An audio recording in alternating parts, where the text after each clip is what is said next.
What's up, everybody? Welcome into Group Chat Football Live. I am Peter Ariz alongside D Money. This is our daily show talking national college football storylines, recruiting news, transfer news, coaching news. And yesterday was National Signing Day. It didn't feel like what we have been accustomed to over the years, as of course that December signing day has become the main signing day, D. But there were some big decisions made. We broke a lot of them down yesterday on the page. If you missed that Ty Haywood commitment, that was a roller coaster. We talked Madrid Tucker, who was Bill Belichick's new addition to the class. We'll break down Bill's full class here later on in the show. But we'll start here with 247's National Recruiter of the Year being named.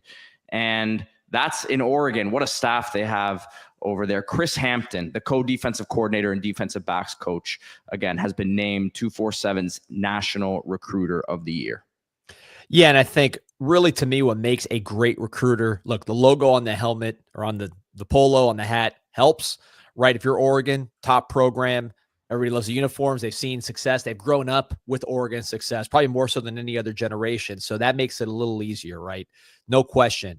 But to me, the ability to go to enemy territory and land players is what really makes a great recruiter. And when I look at Chris Hampton, by the numbers, he got this award, right? Just average star rating, all those kind of things. But look at the geography of what he's done for this number 5 class. Now, for those who don't know, Chris Hampton, co-DC and DB coach at Oregon, came from Tulane when they had that great season, won the Cotton Bowl, played at South Carolina, Southern guy. But man, he is Mr. Worldwide right now. When you look at these defensive backs he's landing, go to Birmingham, Alabama, right in the heart of the SEC. You flip Naeem Offord, Ohio State right in there, which is a team that has had a lot of success with cornerbacks. Of course, he's in the Southeastern Conference footprint, goes and flips him the 12th player overall, not just corners, 12th player overall nationally in the composite, get him to come to the University of Oregon. Then you go to the Midwest, Cleveland, Shaker Heights, and get Trey McNutt. Again, look at these cities, Birmingham, Alabama, Cleveland, Ohio, it's all Big Ten country. Go in there and get the number 2 safety on the composite, the 29th ranked player nationally. How about the Mid-Atlantic? You go to Owings Mills, Maryland, Baltimore, Maryland, to land Brandon Finney, the number 6 cornerback in the country, number 1 overall player in Maryland. By the way, Maryland's been doing a much better job of keeping the top talent home, not Brandon Finney. Number 40 overall player in the composite goes to Oregon. And then top it off, you go to Conroe, Texas.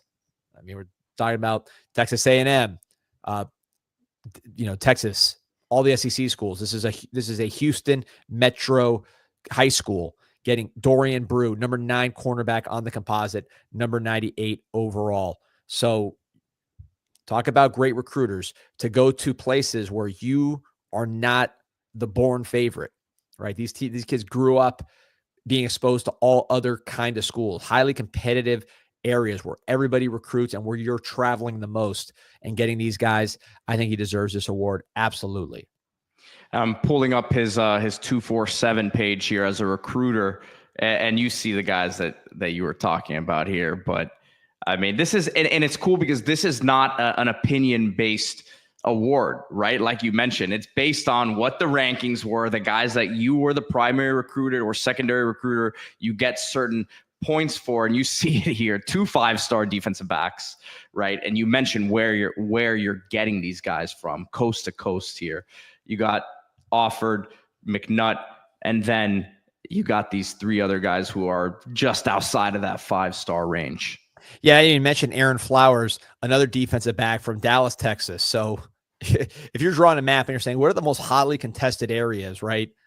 I think all of these cities, Birmingham, Alabama, Cleveland, Ohio, Baltimore, Maryland, Dallas, Texas, Houston, Texas, these are places that everybody in the country recruits hard, and that have certain hometown ties beyond the University of Oregon, all the way in Eugene, Oregon, in the Pacific Northwest. So just an outstanding job, and the ability to relate to different kinds of kids. Because we know, Pete, you've been in this recruiting game long time agent. So you've traveled to all these different places. When you're recruiting a kid as an agent, It's a lot different recruiting a kid from Alabama, recruiting a kid from Texas, recruiting a kid from Seattle, Washington, right?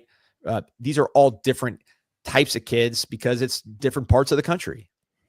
Yeah, without a doubt. And I think that also speaks to the strength of this Oregon staff. We were talking about it off air before we came on, and we said, man, this is such a well-rounded staff. Oh, at Oregon, it's a superstar staff. And, starting here, I think if you're looking at a head coach candidate, Chris Hampton, what he did at Tulane, when now he's done at Oregon, the ability to recruit, it's hard for me not to see this guy following in the footsteps of his current boss, Dan Lanning, and using that defensive coordinator position, that heavy recruiting reputation that he has there at Oregon, just like Lanning did at Georgia, to get a truly competitive Power 4 type job that can compete for conference championships, potentially for national championships. I think he's that kind of guy where his next job is not just going to be a head coaching job, but could be a head coaching job that is highly coveted. Yep, I agree with that without a doubt. I think he's going to be ready for it when the time comes. So, but look, big job ahead of him for this year in terms of on the field, right? You're losing a ton on your defensive line, right? So with everything you lose on the defensive line, you lose a heck of a linebacker in Basa. You do bring back some good pieces in the secondary. You do bring back some good pieces on the edge. You have talent coming back on defense, but there's a lot to replace, and there's super high expectations for the Oregon Ducks. Ty Dreek says Oregon, the home of laundering money. I don't know, man. Phil Knight does pretty well for the program, I would say. I think Miami, Florida, where we're at, might be the home of laundering money. At least since the 80s. So, again, guys, like this video, subscribe to the channel. Appreciate everyone who's on with us live. Get in the comments, ask questions. We got to talk about Bill Belichick. We do it every day here, it seems like. And like I mentioned, wrapped up the class yesterday. They were in the 70s here when Belichick and Mike Lombardi, and I always throw Lombardi's name in there because he's been a big part of what they're doing in terms of evaluation and things of that nature. But they added some new guys. We'll go through this list. We actually did a full breakdown of some of these guys, so we're not going to show all of their huddles. We did that the other day, but we will talk about some new guys here that we have not spoken about. One of those guys, Madrid Tucker, you see him in the picture there. He committed yesterday to the Tar Heels over West Virginia. Have his full commitment video on the page, so check that out here on Group Chat Sports. But let's get into this class as a whole, D, and the additions that Belichick made since he came over. Yeah, so number 43 ranked class in the composite, but that climbed about 40 spots. So this was a class that really rocketed up. And when you're parachuting in like Bill Belichick did and trying to salvage a class, especially with the later signing period not being as much of a factor as it used to be, you're looking at different types of kids. Number one, did their coach get fired or quit or leave for another job, and now they have come back on the market or had the ability to get out of a letter of intent? That's kind of your first class. You're also looking at late bloomers that maybe, other teams were filled up in their area when these kids really started coming on, but you watch their senior film and it looks appreciably different than what they did as juniors. You see guys like that all the time, especially when you look at NFL guys that were sleepers in high school. A lot of times that's what happened. Their senior years when they really blew up and other teams were full. So you look for guys like that. Then you look for guys with unique backgrounds like Madrid here as far as being a baseball player. We've talked about the lacrosse players. There's basketball players, position switches, guys from different countries, Canada, Europe. So that is really the bread and butter of these transition classes, is just finding guys like that who, for legitimate reasons, are up for grabs. And Pete, like you said, we've been talking Belichick a lot. We've been talking North Carolina a lot for most of these guys, because most of the recruiting action in this 2025 class after early sign day has been with UNC. We've been breaking down these guys. We have full videos on all these guys. So, we'll go through. We'll spend more time we'll go through everybody. We'll spend more time on the folks we haven't talked about as much. First quick question from Arab. He says, aren't there more hidden gems out there that have to be found with NIL? There's recruiting has gotten better and better from a recruiting service standpoint, from a huddle standpoint, the videos. So I think there's less hidden gems because there's just more information out there. It's just a matter of, and there's the same amount of teams, right, that are trying to get players. You're still signing 20, 25 plus, maybe, some of the portal actions limited the high school signing classes, but it's not been huge numbers yet. So I think it's just hard to get hidden gems because of the democratization of recruiting information. It used to be, if you had a hidden gem, you'd tell the coach, hey, don't send that video out to other coaches.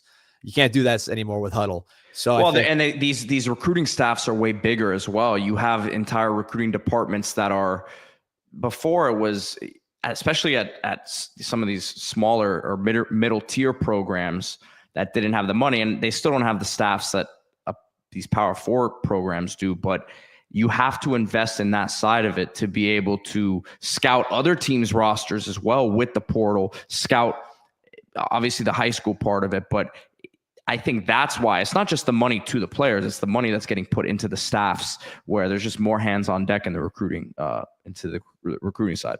$1 million GMs. I mean, it's a whole different animal. And look at Bill Belichick's GM is Mike Lombardi, a guy that's been a GM in the professional, in the National Football League. So it's a different process, and you're seeing the results. So just going through the class again, if we go through somebody fast, that's because we've already gone through them. These are the spring signees. These are the guys that signed in February, did not sign in December. UNC has the biggest class of these guys because everybody came in late. So Jack Bauer, big linebacker. I think it's Jake Bauer. Sorry, Jake Bauer. I think that's also the second time you've made that TV show. Those who know, I know you don't watch TV, Pete, but Jack Bauer was a very famous character on a television show back in the early 2000s. So Jake Bauer, big physical linebacker from Malvern, PA, was committed to Navy. You see this with two players that we're going to go over. Bill Belichick, deep ties to Navy, grew up around the program. His dad coached in there. He actually flipped two players that were committed to Navy, which was a very strong program this year, bringing them into the ACC. I guess it's easier to get guys that maybe, they just don't want to be, they're not ready to commit to the service academy like that. And then, the opportunity to play Power 4 football without all the other stuff they might be having second guesses about comes into play. So this guy's, of all the big linebackers that Belichick brought in here in the spring period, is probably my favorite. Guy plays running back, plays linebacker, very athletic. Here's what I found is, big, which all these linebackers are big that he's brought in, 6'1", 225. He's not converting safeties to linebackers. He's dealing with big linebackers for the most part. One thing that I thought was interesting, he said that this was a 6-hour car ride to North Carolina from Malvern, PA. So one thing we've underestimated sometimes with North Carolina is just the geography. It's close to a lot of stuff. There's a lot of, maybe North Carolina itself is a good area for recruiting, but you can get a lot of guys there. Great comp here from Ty Drake that Jake Bauer reminds me of Leo Chenal from Kansas City. Big, athletic guy who can help you on multiple downs. So of all the guys that we'll talk about all the linebackers, but this to me is the best one of the three that he brought in, at least from what I can see on these clips. Yeah, definitely looks like a really good player. The next one we'll talk about here, a Florida boy from Lakeland, Florida, Shenard Clower. And you talk about adding speed to the roster. This guy certainly does that for you. No question about it. He's a late blooming player from Lakeland, Florida, one of the best programs in the state of Florida. Many, many pros, many college players. Florida, University of Florida. This is a pipeline school for them. But there's a guy who was more of a DB, kind of an undersized, skinny defensive back, made the transition to wide receiver full-time. He always still play a little bit of DB, but mainly being a wide receiver as a senior, and had an outstanding season. You see the quicks, you see the change of direction. Needs some weight, only 165 pounds. But this guy had a lot of late momentum. UCF, which is the closest major school to Lakeland, which is right there in Central Florida. They made a push late, but North Carolina was able to get it done. Look at this quote from Clower. He says about UNC, everything they do is NFL. Basically, there aren't 32 NFL teams anymore. There's 33. So if you're a North Carolina fan, that's got to be music to your ears. Now, I wanted to skip ahead here to Madrid Tucker. He was down in our list a little bit, but the guy who committed yesterday out of Fort Myers, Florida. And the reason I wanted to play him directly after Clower was because they're similar players in terms of the speed that they bring to the table and the positions they're playing. I saw some North Carolina fans saying before he committed yesterday, man, does Clower scare him away because he's a similar type of player? And to me, if you're a North Carolina fan, these are two under the radar gems that look way better than what their rating is. You see the ball skills. You're going to see some of the speed here. 4.40 laser 40, according to his Twitter profile. And two-sport star, son of Michael Tucker, who played 12 years in the majors, was a first-round pick in 1992 in the Major League Baseball draft. So, I'm trying to see where this kid is, rated as the 250th plus athlete in the country. I just don't see that. Yeah, I love this kid. Love the baseball background. He's a 9 on perfect game, middle infielder. So he's legit. Mentioned the bloodline from the dad. Tydreek asking, is Madrid Tucker playing baseball at UNC? I have a great quote on that from him. He said the original plan was for football only, but after talking to Coach Belichick, I learned that he's cool with having 2 sport athletes. So I want to play baseball and football as long as I can. I thought that's interesting. We did a whole video on what Belichick's doing with lacrosse, but now also accepting baseball, football players, which I think is a smart move. These guys are great athletes, great competitors. You see the physicality there for a skinny guy who is a baseball player. There's no contact in baseball like that. So the fact that he has the physicalities without the weight necessarily is a good sign. One thing I want to point out, and again, this is not a comp, guys. This is not a comp. It's just something I wanted to just point out to those of you who aren't familiar with the state of Florida. He's from Fort Myers, Florida. You know who else is from Fort Myers, Florida? Deion Sanders, probably the most famous baseball, football athlete of all time. So, again, I'm not saying he's Deion. That's not what I'm saying. I am just pointing out with the 2-sport thing, he is from Fort Myers, Florida, on the west coast of Florida. But you see that I'm not going to even acknowledge the comment, but you see him coming downhill there as a safety in the physicality, and then gets the ball in a multitude of ways. But I mean, like I said, the willingness for him to get downhill and tackle shows me a lot. Yeah, no. And he's competing year round, right? It's not like he plays football and takes a break, right? He plays football and he's playing baseball. This guy's used to waking up, working hard, competing. He knows what it takes to be a major league player.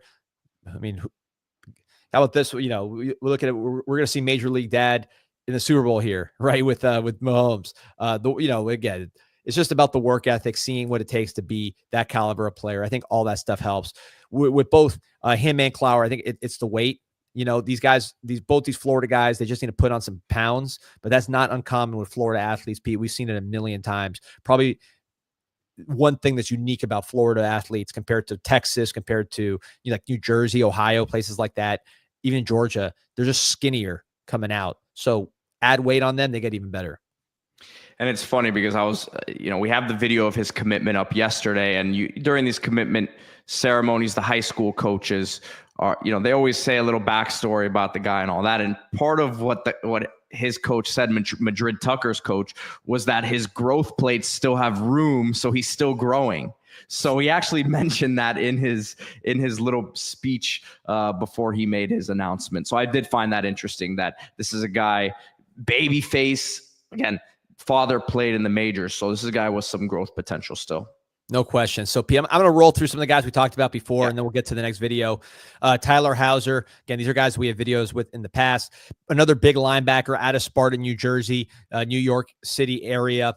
Wake Forest commit, who then flipped to North Carolina. He had already signed his letter of intent, flips to North Carolina after not just committing, but signing with Wake Forest. When your coach leaves and Dave Clawson retired, that frees you up. So they took advantage of that, landing not only Tyler Hauser, a big linebacker, but also Nico Maggio, a productive defensive tackle from Buford, Georgia, which is a powerhouse in the Georgia area.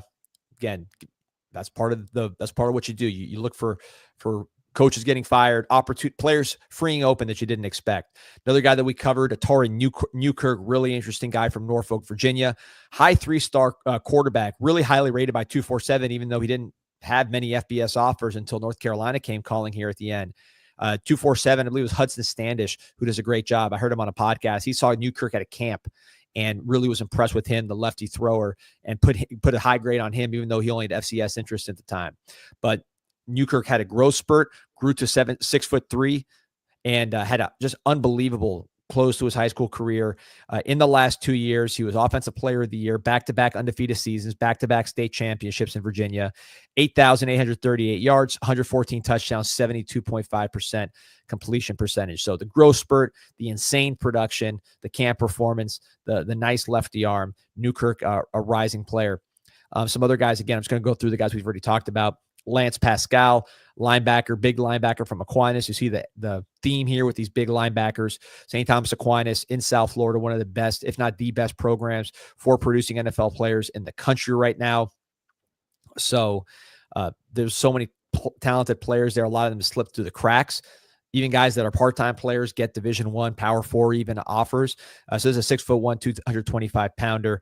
35 tackles, 3 tackles for loss, 2 sacks. Again, those numbers don't blow you away, but that's because St. Thomas Aquinas is basically a college team, produces more pros than any school in America. So getting a pedigreed big player there. We talked about Kamarian Thomas, the defensive lineman from Brooklyn. Big, athletic, 6'3", 280 pounds. Had a nice senior year, late bloomer. Signed with UNC without even visiting, which you see for a lot of these guys. Another guy we talked about, Jojo Troop, big bowling ball running back from Tampa, Berkeley Prep. That's a private school, won a state championship. This guy's also a baseball player with a pretty nice perfect game profile, outfielder, first baseman, a good hitter. Really, he reminds me of Davion Gauss, who's currently the running back for UNC. Just a tough, balanced back. His junior campaign where he won the state championship was outstanding. 1,500 yards, 16 touchdowns, 6.4 yards per carry. His yards per carry actually went up as a senior, but he just carried the ball less. So I don't know if that's why his attention didn't take off like maybe we thought it would coming out of his junior year. But a really good player, was committed to Temple and was flipped to UNC. I think he's much more of a UNC type of player than a Temple player, based on watching much of his career. Another guy we talked about, Pete, a lot, Kennedy Uzoma. I know you like. I'll let you talk about him. Yeah, the Maryland, Baltimore area wide receiver who's 6'5", 215. Yeah, listed as 6'5". Really good. I mean, from what we saw, good straight line speed. Maybe a little stiff. Was headed to Minnesota.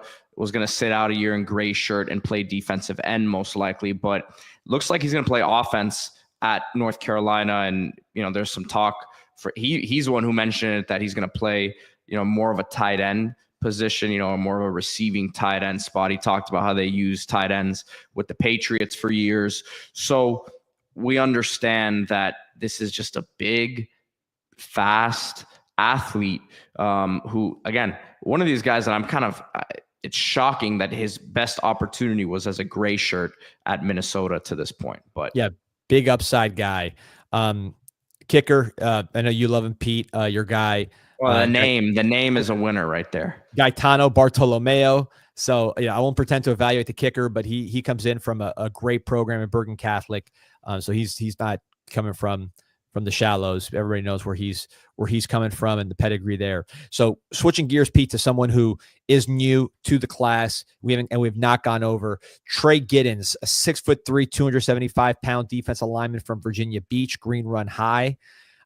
This is a guy who is very, very quick. He is a penetrator. You see him line up all over the line, whether it's 3 technique right over the nose of the center. I've seen him stand up as well, but he lives in the backfield. Definitely a guy that likes to shoot those gaps, uses athleticism, uses quickness, gets skinny through there. Was another one like Jake Hauser, committed to Navy, ends up going to UNC, choosing the opportunity to play Power 4 football.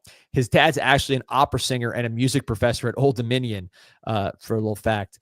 Old Dominion was after him towards the end. So was Virginia Tech, but UNC ultimately closes the deal. And, this is somebody who I think is really a quick, athletic player that's going to play a specific role. He's not going to be taking up blockers necessarily, but if you need someone to get skinny and make plays in the backfield, he's that guy. Yeah, it looks like he has some good tape here for sure. You want to talk about Jalen Nichols, the running back from Monroe, Louisiana? Yeah, unranked back. Another guy that kind of blossomed as a senior here. Skinny, not maybe this. Just try to think of why he was able to slip through the cracks. Kind of a narrow-shouldered guy, but look at the spin move. Watching these highlights, man, this guy has that spin button on the video game pressed quite a bit. He's got the great quickness. He has some speed to break through. And Louisiana is a hotbed. You see running backs come out of this area all the time and have tremendous success. Monroe, Louisiana, I think A.J. Allen, who's now at FIU, I think he's going to be one of the better running backs in G5 this year. 1,400 yards as a senior, 6.5 yards per carry, 24 touchdowns. He was really excited about the offer. Look at this quote. It did not sink in until 30 minutes after the interview, meaning talking to the coaches, that I was just like, man, I was on an interview with Bill Belichick. It's wild. So great to see a kid like this from Louisiana. Probably never thought he'd be talking to Bill Belichick about playing college football. He looked like he was headed to the FCS. It's cool to me too that he approached it as an interview, right? You don't really hear a kid talk about it like that, but he approached that meeting, that conversation as a job interview, which these guys a lot of times don't realize that's essentially what these conversations are, and that's impressive. 100%. This is the cool thing about these late commits. These are guys you just don't expect. They don't expect to be doing what they're doing.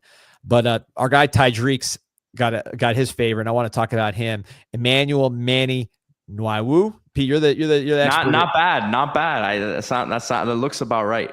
So we'll see. Hopefully I didn't mess that up too bad. Nwaiwu. Well, there we go. So this is an interesting guy. I mentioned when you see these late classes, look at backgrounds. There's a player from Montreal, Canada, Quebec, Canada, 6'4", 250. He was all set to go to Michigan State. So this is a guy you took from the Power 4 level. UNC swoops in at the last second, never even visited UNC. He chooses UNC sight unseen.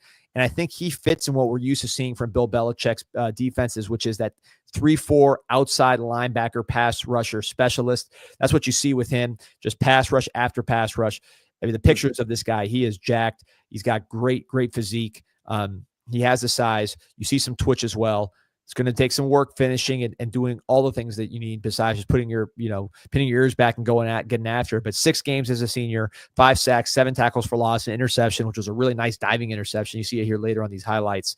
So just a really, really interesting player who some of these guys, like, they're not just, I mentioned with Giddens, these are not players that necessarily going to do everything, but they'll play a role. I think with Manny here, his role is going to be rushing the passer.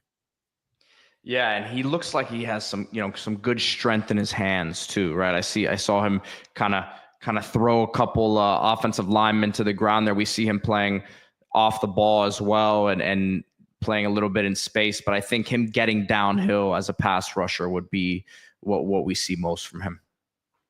Yeah, he that's what he's going to do, man. And he looks the part. And this is someone who's going to Michigan State. So a lot of these guys are kind of stealing from FCS and betting on your evaluation. This is a guy who was going to be, for sure, a division, FBS Power 4 player. Like and subscribe to the show if you're watching this for the first time. We churn out a ton of UNC content because they've been doing a lot of moves here in a short period of time, but we cover every single team all across the country, all kinds of moves, and love every minute of it, man. Appreciate the community. Appreciate everybody's support. Pete, I want you to talk about one of my favorite guys here. I got this is a defensive lineman out of Summerville, South Carolina, Yasir Smith. And I have to say, of all the players that have been added to this class after signing day, the early signing day, this is the guy that I think intrigues me the absolute most. He's out of Summerville, South Carolina, mid-sized town, let's say, in South Carolina, which is SEC country, Clemson country. 6'5", 265. He's unranked, and I have no idea how this guy is unranked. He is an absolute hidden gem from what I could see. He is 6'5", 265. He looks it. Long, rangy body, true defensive end if he doesn't turn into a defensive tackle. Plays tight end as well. Actually started his career as a tight end. So he's becoming, he's a late bloomer on the defensive side. You see his stance, he doesn't really have the stance that you can tell has been coached up a lot. It's just raw talent, again, coming from the offensive side of the ball, with so many great defensive linemen do. But look at the lower body, look at the movement, look at the pure size. This guy's brother, Yannick Smith, was a 4-star wide receiver in the class of 2024. Signed with East Carolina last year as a 4-star, which surprised some people, and ended up having a really, really nice freshman year. A lot of people speculated that his brother, Yannick, would leave East Carolina to the portal, ended up staying, but who knows what happens down the road? Who knows? There's still a spring portal. And who knows if UNC might make a move after getting his brother. But this guy was going to East Carolina. He was all set to go, and then UNC was able to swoop in, get him basically sight unseen, and just bringing him in without a visit. But 55 tackles, 20 for loss, 13 sacks, undefeated season until the state championship game. And he played tight end earlier. So that's why he's raw. His brother was a receiver. So, and a basketball player. So it's like a lot of things you've seen when you see these late blooming defensive linemen, a lot of those background things you see with this kid. But I just love the size and the raw talent that you see here. I think this is, if anyone's going to become an NFL player from this class, this is the guy that jumps out to me as someone who could develop if he puts in the work.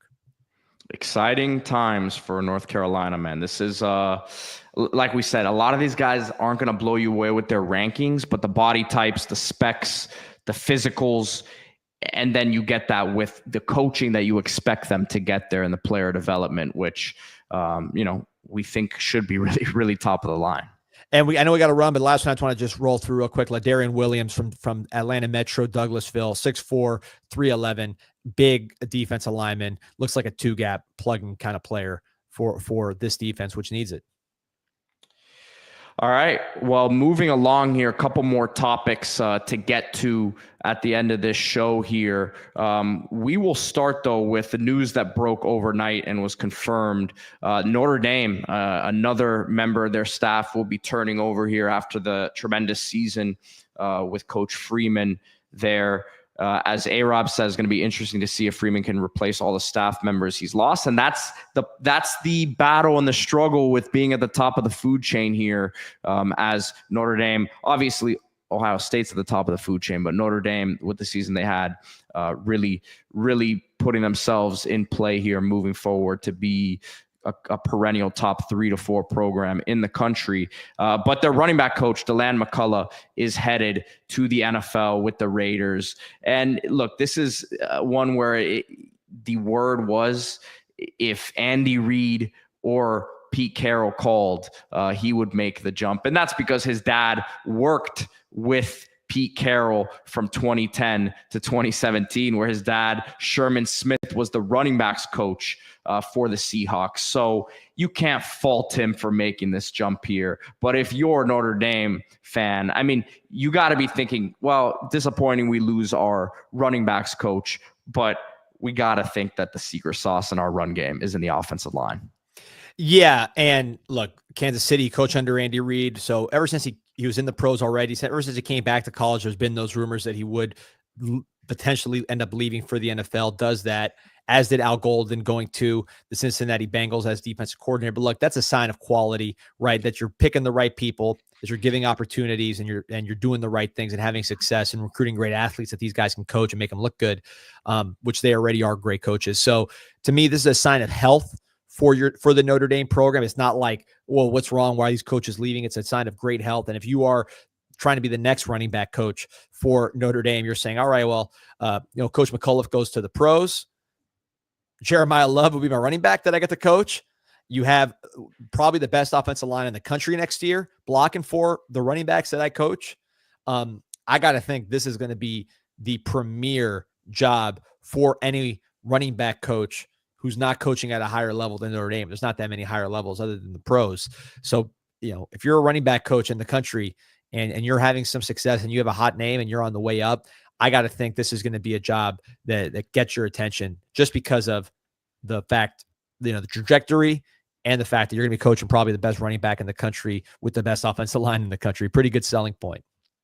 A-Rob says, will Marcus Freeman be able to reload the staff? I mean, this is why he's paid the big bucks, but it reflects really well on the head coach if multiple top assistants are being plucked every year. I mean, that to me shows that people from the outside believe that you're cultivating, the right sort of culture in there, and it's permeating throughout the building. And if they want to bring an assistant who's just been with your program for multiple years to your building, they want them to bring some of that magic to their building as well. Yeah. So it'll be interesting to see who the names are. I'm sure some candidates will arise. We'll cover that on Group Chat Football Live. So like and subscribe to this show if you're a Notre Dame fan. We've done a ton of Notre Dame content, a lot of transfers leaving Notre Dame, a lot of talent coming in, a lot of just A lot of action around Notre Dame. That's what happens when you're in the national championship game. Had a huge offensive line commit for the class of 26 the other day. Covered that as well. So if you're a Notre Dame fan, like and subscribe. We will keep you updated on every single move, recruiting, coaching, portal, you name it. Really excited to see that quarterback battle. I'm an Angeli guy. I think he's underrated and a really a legitimate high end power 4 quarterback. So excited to see that battle take place. All right, last topic for the day here, and that's Boise State, obviously losing Ashton Jeanty. But did they just sign the next Ashton Jeanty in Greg Ard, 89 rated according to 247 Sports, which is the highest ranking for a 3-star recruit. But this is an impressive running back prospect who obviously saw the success that Jeanty had last season and said, man, I want to follow that up. So a lot of trends here to cover with this pickup. It makes a lot of sense. First of all, the first thing catches my eye is this guy that doesn't have a lot of FBS interest aside from Boise State, but he's a high 3-star. Usually when guys are rated as high as he is from 247, they have a lot of interest. And I think 247, who I believe was the highest, they had the highest rating on Ashton Jeanty coming out, said, we want to strike lightning twice. We see a lot of similarities here. We're not going to miss on this kid. So that's why they gave him a higher ranking than maybe his other offers would indicate. But man, you watch his senior film, he absolutely looks the part. So again, look at the Jeanty comparisons. Size is similar. Obviously, he needs to get a little stronger. That'll happen. The high rating from 247 is similar. Dallas, Texas. Look at Boise State. Ashton Jeanty, Breezy Dubar, who's Jeanty's backup. Jay Ajayi, who you remember watching here in Miami for the Dolphins, and also, of course, at Boise State. So Boise State loves these Dallas area backs. Also, Jabri Bickham, who's the highest rated player in their class, who's a cornerback, also from Dallas. So Dallas is where they like to operate, and you can see why. Looking at Art in particular, 10-game senior season, 1,600 plus yards, 22 touchdowns, 9 yards of carry. You can see on these highlights, he's taken these for a long way. Added a kick return TD, which we're looking at right here. 14 passes, 172 yards, 2 touchdowns. You look at the long speed, right? Is it verified? We see it here on camera, outrunning people and finishing these long runs just like Jeanty did. Is the speed legit? Well, as a junior, he ran 11.2 in the 100 meters. Ashton Jeanty, as a junior, ran 11.13 in the 100 meters. So pretty similar there. You're only 0.1 off, basically. So the speed is similar. Look at the lateral quicks. The cuts, the lateral, the side to side, make someone miss, and then boom, explode upfield. That's what I see the comparison to Jeanty. I don't know how in the world this guy was not getting more Power 4 or even FBS offers. You look at this number 2, like the other teams in the mix, Lamar, right? A UTEP, which is a Division 1 FBS school, but man, Boise State, I cannot believe that they're about to do it again. But if you're a Dallas back, you've seen Ashton Jeanty, you've seen Breezy Dubar, looks like he's going to be a really good player next year. And now Greg Ard, they're going to just have a pipeline here because obviously all these kids in Dallas are going to have grown up watching Jeanty and visualizing themselves in that uniform on that blue turf. And I think Greg Ard could be the next one to keep that tradition alive because the similarities in terms of running style, you don't see him bouncing off tackles necessarily like Jeanty does, but the ability to get square, get upfield, not dance around too much. And there you do see him breaking tackles right there. So really, really love the efficiency of his running. It's not a lot of wasted movement. When he's getting upfield, it becomes a track meet because he is so square. But to get to that point, he's not just being, sometimes these track guys are too linear. He is efficient laterally. And then when he has the lane, he's going to the end zone. So Boise State playoff team, one of probably the premier G5 program, even before G5 was a thing, just, the model of player development, player identification at that level. I think this is just an absolute on the money find, and it fits perfectly in with what they've been doing for a long, long time. I don't know, man. I might have found Notre Dame's next running back coach right here. There it is, James Montgomery. Shout out to James Montgomery. He's been there since 23, so he was there the last 2 years with Ashton Jeanty. So he's obviously doing a heck of a job, man. Yeah, look, maybe I could have probably coached Ashton Jeanty, but the truth is though, he was a great pass protector. right? His receiving skills. He was a receiver in high school, so that helped. But he was an all-around back, right? So it's not like he stayed the same. He continued to get better, which is credit to him as a player and his work ethic and why he's going to be such a great professional back. But also, you can't forget the coaching. And this Boise State, I mean, you expect great coaching, great development, and a key, great evaluation. Was this Ard kid? The ranking makes sense. The fact he signed with Boise makes sense. The fact that other Texas schools weren't in the mix here, Texas A&M, they're out on a lot of kids, but I mean, where are some of these other Big 12 schools close by that are not after this kid? That could be one they regret, just like the last guy we saw at Boise State. Guys, remember to hit that like button and subscribe to the channel, man. We have these shows every day, but you never know when news is going to hit.